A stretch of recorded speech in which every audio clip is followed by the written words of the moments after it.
വേണോ? അടി വേണോ നിനക്ക്?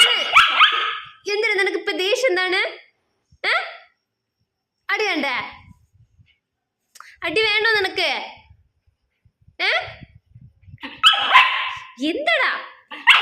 എന്ത് എന്ത് ഉപ്പു ഇവിടെ നിന്റെ ചേട്ടന്മാരോട് പിന്നെ ഞാൻ പോ ഇവിടെ നോക്ക്. ആടി